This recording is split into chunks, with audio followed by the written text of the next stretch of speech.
Today I have to clear this room, and there is quite a bit of stuff. 1, 2, 3, 4, 5 clothing racks. Chairs, safe, more chairs, TV stand, bubble wrap. You name it, we got it. Ada, you have no one but yourself to blame. How could you let my house go to this point? I mean, organize it, clean it, put my clothes somewhere.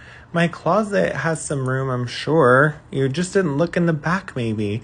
Anyway, I'm so glad I could give her this opportunity to really showcase her talents. And I am always here for you, boo. So don't you worry.